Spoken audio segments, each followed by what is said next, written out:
Hi friends, நான் உங்களுக்கு ஒரு இன்ஃபர்மேஷன் ஷேர் பண்ணுறதுக்காக தான் இந்த வீடியோவே எடுக்க ஆரம்பிச்சது. ஆக்சுவலாக நான் ப்ரெக்னெண்ட்டாக இருக்கேன். 6 மந்த்து முடிஞ்சு 7 மந்த்து ஸ்டார்ட் ஆக போகுது. இது வந்து ஆர்சிஹெச் ஐடி ஓப்பன் பண்ணுறதுக்கு வந்து நான் செகண்ட் மந்த்லேருந்து ஃபஸ்ட்டு மந்த்து ஸ்டார்ட் ஆகி கொஞ்சம் நாளுக்கு அப்புறமாவே நான் வந்து ஆர்சிஹெச் ஐடி ஓப்பன் பண்ணுறதுக்கு ரொம்ப அலைஞ்சேன். நான் எங்கள் வீட்டுக்கும் நர்ஸ் அந்த ஹாஸ்பிட்டலுக்கும் இதுக்கும் இதில் எதனால் எனக்கு ரொம்ப அலைய விட்ட மாதிரி எனக்கு ஃபீல் ஆனிச்சுன்னா, என்கிட்ட லஞ்சம் கேட்டாங்க. நான் வந்து லஞ்சம் கொடுக்க முடியாது சொன்னேன். ஆக்சுவலாக எனக்கு லஞ்சம் கொடுக்கறதே பிடிக்காது. ஒரு காசு கொடுத்து ஒரு வேலையை அது சீக்கிரம் முடிக்கணுன்றது வந்து நான் செஞ்சதும் இல்லை, அது எனக்கு பிடிக்கவும் மாட்டேங்குது. ஆனால் எனக்கு வேலை ஆகணுன்றது மட்டும் எனக்கு தோணிகிட்டு இருக்கும். அதுக்காக எஃபோர்ட்லாம் நான் போடுவேன். ஆனால் லஞ்சம் மட்டும் கொடுத்தது கிடையாது. ஸோ அதனால் அவங்க காசு கேட்குறப்ப 500 கேட்டாங்க. அதுக்கப்புறம் அங்கே உள்ள அங்கெல்லாம் வருவாங்களே பேஷண்ட்ஸ்லாம், அவங்கக்கிட்டலாம் நான் வந்து இன்ஃபர்மேஷன் கேதர் பண்ண ஆரம்பித்தேன். நிறைய பேர் நான் ரொம்ப கொஞ்சம் லொடன்னு பேசிகிட்டே இருப்பேன். எனக்குலாம் அமைதியாக இருக்கிறதே ரொம்ப கஷ்டமான விஷயம். அப்படி இருக்கிறப்ப அங்கே வரவங்க கிட்டலாம் நார்மலாக நான் பேச ஆரம்பிக்கிறப்ப எடுத்த ஒன்றுலாம் கேட்கல, எல்லார்ட்டையும் நார்மலாக பேச ஆரம்பிக்கிறப்ப எல்லாருமே சொல்கிற ஒரு விஷயம், வர வர ஒவ்வொரு டைம் வரப்போ 500 700 அந்த மாதிரி அமௌண்ட்லாம் நிறைய கேட்குற மாதிரி நான் கேள்விப்பட்டேன். ஆனால் நர்ஸ் வந்து ரொம்ப கேர் பண்ணுவாங்க.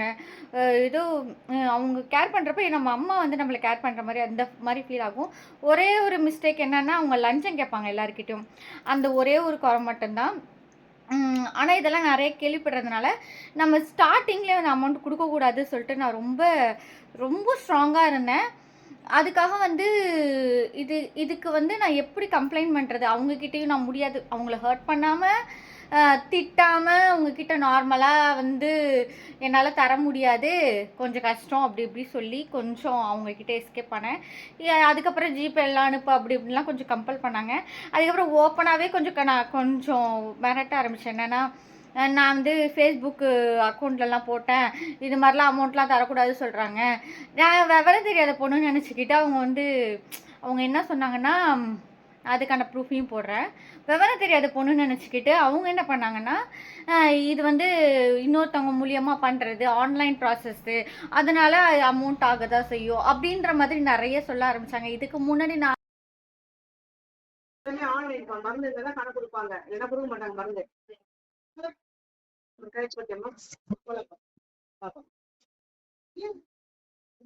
எப்பமா தர போறீங்க? இதுக்கு கொடுத்ததான் நான் ஆன்லைன் பண்ண முடியும், இல்லை பண்ண முடியாது. நான் இல்ல இப்ப எங்கிட்ட அமௌண்ட் இல்ல. நானும் என் ஃப்ரெண்ட்ஸ் கிட்ட 2-3 பேர்ட்ட கேட்டேன், இல்லவும் இல்லைன்ட்டாங்க. இப்போ வாடகை கொடுக்கலன்னா ஹவுஸ் ஓனர் திட்டுவாங்க, அதனாலதான் வேற வழி. நான் தான் அதுக்குதான் வேற யார்ட்டாச்சும் கடன் வாங்கணும் ஸ்கேனுக்காக. ஸ்கேன் நீங்க போயிட்டு சொல்றேன். அவங்க கிட்ட எவ்வளவு சொன்னாங்க? தெரியல, அவங்க கிட்ட கேட்கணும்.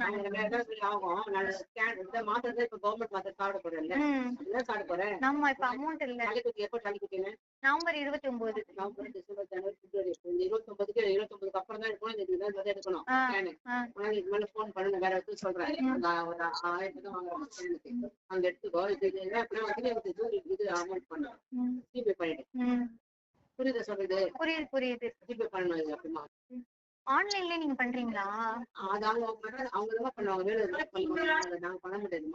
இல்ல, இது அமௌண்ட் இல்லாம நான் ஃப்ரெண்ட்ஸ் கிட்ட எல்லாம் போய் கேட்க போனேன்னா, குரூப்ல எல்லாம் கூட போட்டிருந்தேன் இது மாதிரி அமௌண்ட் ஆகுமான்ட்டு.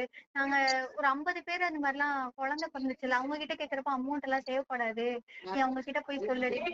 என்னது? இல்ல, நான் வந்து என் ஃப்ரெண்ட்ஸ் எல்லாம் டயட்டீஷியனா இருக்காங்க, சொல்லிருக்கல நியூட்ரிஷன் படிச்சிருக்கேன்ட்டு. அதே மாதிரி 50 பேர் கிளாஸ்மேட் இருக்காங்க. அவங்க அதெல்லாம் வந்து வேலை செய்யறது, இதெல்லாம் கொடுக்கணும் ஆன்லைன் பண்றதுக்கு. நான் அது மாதிரி கேக்குறப்ப அமௌண்ட் தேவைப்படுமா? தேவையில்லாதெல்லாம் எனக்கு குரூப்ல கேட்டுவோம். இல்ல, ஃப்ரெண்ட்ஸ் கிட்ட கேட்டேன் எவ்வளவு தேவைப்படும்னு சொல்லி கேட்டேன். காசு எல்லாம் போனா ஹாஸ்பிட்டல்ல ஃப்ரீயா பாக்குறாங்க கவர்மெண்ட். நான் அதனாலதானே கவர்மெண்ட் தேடி வரேன். சரி வேணாம்னு சொல்லல, குரூப்ல கேட்டு உட்காந்துறீங்க. எவ்வளவு தேவைப்படும்? ஒண்ணு எவ்வளவு தேவைப்படாது, எவ்வளவு தேவைப்படுது அடுத்து போட்ட உடனே ஒரு 2 மாசம் பணம். அதனால கேட்க போக அவங்க வந்து அதெல்லாம் தேவைப்படாது, நாங்களும் 2-3 பிள்ளை எல்லாம் பெற்றிருக்கோம், தேவைப்படாது அப்படின்னு. இல்ல அமௌண்ட் இல்ல. அமௌண்ட் இப்ப இல்லன்னு சொல்ல வரீங்க? சரி, அப்ப வந்தோடனே அனுப்பிவிடும். இன்ஜெக்ஷன் பண்ணாதான் உங்களுக்கு தடுப்பூசி போட முடியும். புரியுச்சா? நான் வந்து என்ன பண்ண ஆரம்பிச்சேன்னா யூடியூப்பு கூகுளில் சர்ச் பண்ணுறதுலேருந்து எல்லாமே இன்ஃபர்மேஷன் வந்து கலெக்ட் பண்ண ஆரம்பித்தேன். அதுக்கான ப்ராசஸ் அதே மாதிரி 104 வந்து அதில் தான் கம்ப்ளைண்ட் பண்ணுன்றதை நான் தெரிஞ்சுக்கிட்டேன். 104 கால் பண்ணி பேசுகிறப்ப இதுக்கான ரெஸ்பான்ஸ் லஞ்சம் வாங்குறாங்கன்றப்ப ஈஸியாக அதுக்கான ரெஸ்பான்ஸ் டக்கு டக்குன்னு கொஞ்சம் வெயிட் பண்ண விட்டாலும் ஆனால் ரெஸ்பான்ஸ் நல்லா இருந்தது. அதுக்கப்புறம் போக போக நான் வந்து அவங்களே நர்ஸே வந்து எதுவும் அமௌண்ட்டெல்லாம் கேட்கல. அதுக்கான ரெஸ்பாண்ட்டும் அவங்க பண்ண ஆரம்பித்தாங்க. 2 தடுப்பூசியும் அமௌண்ட் இல்லாமல் தான் என்கிட்ட போட்டாங்க. அதுக்கப்புறம் அவங்களா தான் கேட்டாங்க நியூட்ரிஷன் கிட்டு கொடுத்தாச்சா இல்லையான்றது. அவங்களே கேட்டு என்கிட்ட கொடுத்தாங்க. இன்னொரு நியூட்ரிஷன் கிட்டு எனக்கு தரல. நானும் அவங்கக்கிட்ட கேட்கவும் இல்லை. அதுக்கப்புறம் வந்து அமௌண்ட்டும் வந்து எனக்கு பிக்மி ஆப்பில் வந்து நியூட்ரிஷன் கிட்டு ஒன்றே அந்த மாதிரி இருக்குது. ஆனால் இன்னொன்று வரல. அமௌண்ட்டு சுத்தமாக எனக்கு வரவே இல்லை அக்கௌண்ட்டுக்கு. பட் ஆனால் பிக்மி ஆப்பில் வந்து வந்த மாதிரி காட்டுது. இது வந்து நானாக அவங்கக்கிட்ட போய் கேட்கல. மறுபடியும் 104க்கு வந்து கால் பண்ணி நான் வந்து கம்ப்ளைண்ட் பண்ணேன். அதுக்கான ரெஸ்பான்ஸ் சுத்தமாக இல்லை. எனக்கு வந்து திருப்தியே இல்லை. இதுக்கு முன்னாடி வந்து அவங்க எனக்கு ரெஸ்பாண்ட் பண்ண விதம் அவங்க மேலே ரொம்ப பெரிய பிலீவ் இருந்தது. பட் ஆனால் இப்போ எனக்கு சுத்தமாக இல்லாமல் போச்சு. அதுக்கப்புறம் என்ன பண்ணேன்னா 2 மந்த்துக்கு அப்புறம் எனக்கு கால் பண்ணுவான். அப்போ தான் வந்து நாங்கள் சொல்ல முடியும் இன்ஃபர்மேஷனில் அப்படின்னு சொல்லிட்டு அங்கே சொன்னாங்க. அதுக்கப்புறம் கட் பண்ணிட்டேன். இதுக்கப்புறம் என்ன வழின்னு நான் பார்த்தேன். யூடியூப்பில் சர்ச் பண்ணேன். அப்புறம் வந்து கூகுள் அந்த மாதிரிலாம் சர்ச் பண்ணுறப்ப அதில் ஒரு அண்ணா வீடியோ போட்டு வச்சுருந்தாங்க. அதில் நான் பார்த்தேன். இப்போ வந்து இந்த கலெக்டர் ஆஃபீஸ்லாம் இருக்குல்ல அந்த நம்பர் எடுத்துக்கிட்டேன். இந்த ஏரியா கலெக்டர் ஆஃபீஸு அவங்களுக்கும் கால் பண்ண நம்பர் எடுத்து கால் பண்ணேன். அவங்க வந்து என்ன சொன்னாங்கன்னா இது நாங்கள் பண்ண முடியாது, நாங்கள் ஒரு நம்பர் தரோம் ஹெல்த் டிபார்ட்மெண்ட் நம்பரு உங்கள் ஏரியாவுக்கு உள்ளது அப்படின்னு சொல்லிட்டு நான் ஒரு நம்பர் கொடுத்தாங்க. அவங்க எனக்கு சொல்கிறது வந்து எனக்கு முழுசாக எனக்கு புரியலை.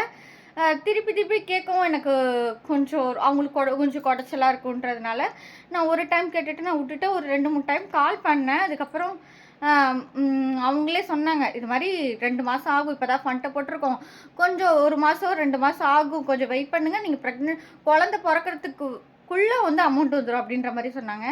எனக்கு சாட்டிஸ்ஃபைடாகவே இல்லை அவங்க பேசுகிறது எதுவுமே. நானும் அப்பப்போ அடிக்கடி வந்து நான் வந்து போஸ்ட் ஆஃபீஸ் அக்கௌண்ட்டை கொடுத்துருந்தேன்.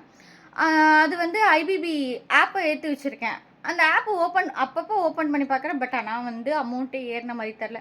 ஆனால் பிக்மி ஆப்பில் மட்டும் எனக்கு ரிசீவ் ஆன மாதிரி காட்டுது. அது எனக்கு சுத்தமாக வந்து சாட்டிஸ்ஃபைடாக இல்லை. வந்த மாதிரி காட்டுது. இது நிறையா யூடியூப் ஐடியில் போஸ்ட் போட்டிருப்பாங்களா அதில் கமெண்ட்ஸ் நான் போஸ்ட்டை மட்டும் பார்க்க மாட்டேன், கமெண்ட்ஸையும் பார்ப்பேன். அந்த கமெண்ட்ஸில் என்னென்னா நிறைய பேருக்கு எனக்கு இது மாதிரி தான் வந்திருக்கு, அமௌண்ட் ரிசீவ் ஆகிருக்குன்னு வந்திருக்கு, இன்னும் வரவே இல்லை, எனக்கு 2வது குழந்தையும் பிறந்துச்சு, இன்னும் அமௌண்ட்டு வரல, இன்னும் 2-3 வருஷம் ஆகிடுச்சு, அந்த மாதிரிலாம் போட்டிருந்தாங்க. எனக்கு அதனால ரொம்ப ரொம்ப நம்பிக்கை இல்லாத மாதிரி ஆயிடுச்சு. நேற்று கேஷுவலாக ஒரு வீடியோ பார்த்தேன் இன்ஸ்டாகிராமில். அதில் டிஎன் ஸ்மார்ட்னு ஒரு கூகுளில் வந்து ஸ்மார்ட் அந்த டிஎன் ஸ்மார்ட்ன்ற ஒரு நேம் போட்டு சர்ச் பண்ணால் அதில் அந்த லிங்க்குள்ளே ஓப்பன் பண்ணி ஒன்று கம்ப்ளைண்ட் பண்ணியிருந்தோன்னா நம்ம வந்து அதுக்கான ரெஸ்பாண்ட் நமக்கு கிடைக்கும் அப்படின்ற மாதிரி போட்டிருந்தாங்க. முதல் நாள் கம்ப்ளைண்ட் பண்ணால் மறுநாள் டக்குன்னு அதுக்கான ரெஸ்பாண்ட் கிடைக்கும் அப்படின்ற மாதிரி சொன்னாங்க. சரி ஓகே நம்ம ட்ரை பண்ணி பார்ப்போமே அப்படி சொல்லிட்டு நேற்று நைட்டு தான் அந்த லிங்க்கை ஓப்பன் பண்ணி நான் கம்ப்ளைண்ட் பண்ணேன். ஆக்சுவலாக இதுக்கு முன்னாடிலாம் நானே நம்பர்ஸ்லாம் சர்ச் பண்ணி வாண்டடாக வந்து கால் பண்ண ஆரம்பித்தேன் ஒரு 2-3 நம்பருக்கு. பட் என்னென்னா எனக்கு வாண்டடாக ஒருத்தவங்க கால் பண்ணி என்னவா ப்ராப்ளம் சொல்லி ரொம்ப ஹம்புளாக அந்த மாதிரி தான் ரொம்ப நல்லா பேசினாங்க. பேசிட்டு இதுக்கான இது வந்து ஆக்ஷன் நாங்கள் எடுக்கிறோம், கேட்டுட்டு சொல்கிறோம்மா அப்படி சொல்லிட்டு. அது எப்படின்னா ரொம்ப ரெஸ்பெக்டாக தான் பேசினாங்க. சிஸ்டர் அந்த மாதிரி போட்டு ரொம்ப ரெஸ்பெக்டாக பேசினாங்க. அதுக்கப்புறம் ஃபோனை வச்சுட்டு கொஞ்ச நேரத்தில் தான் எங்கள் ஏரியாவோட நர்ஸ் வந்து சடனாக எனக்கு கால் பண்ணி என்கிட்ட விசாரித்தாங்க. அவங்களும் திட்டவே இல்லை.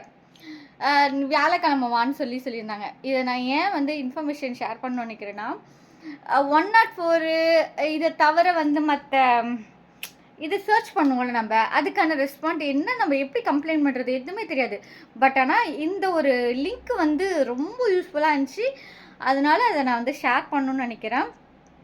நீங்களும் ட்ரை பண்ணி பாருங்கள். அதில் வந்து ப்ரெக்னென்ட் லேடிஸ்க்கு மட்டும் கிடையாது, எல்லாத்துக்குமே இப்போது நம்ம வீட்டு பக்கம் வந்து சீவேஜ் ஒழுங்காக க்ளீன் பண்ணல, நிறைய குப்பைகள் இருக்குது, கொசு தொல்லைகளோ இல்லை ஏதோ ஒன்று ப்ராப்ளம் இருக்கும்ல, மேஜராக நிறைய ப்ராப்ளம்ஸ் இருக்குல்ல நமக்கு.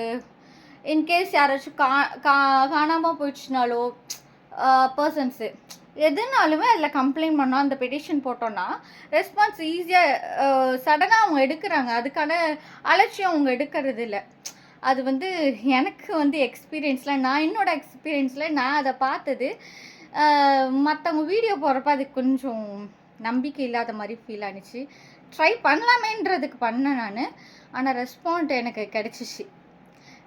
நேற்று நைட்டு தான் போட்டேன், ஒரு 9:30 10 மணி நைட் போட்டது. இப்போது மறுநாள் கரெக்டாக ஒரு 11 12 மணிக்கு எனக்கு ரெஸ்பாண்ட் கிடைக்கிது. ரொம்ப எனக்கு ரொம்ப சாட்டிஸ்ஃபைடாக இருக்குது. நான் யூஸ்ஃபுல்லாக இருந்த விஷயம் வந்து இன்னொருத்தவங்களுக்கு யூஸ்ஃபுல்லாக இருக்கும்னு நினைக்கிறேன். ப்ரெக்னெண்ட்டாக இருக்கிறதுனால ரொம்ப நேரம் நிற்க முடியல, டயர்டாக இருக்குது. அதுக்கான இது வந்து நான் உங்களுக்கு போடுறேன், எப்படி நம்ம பண்ணணும்னு சொல்லிட்டு. ஓகே, பாய்.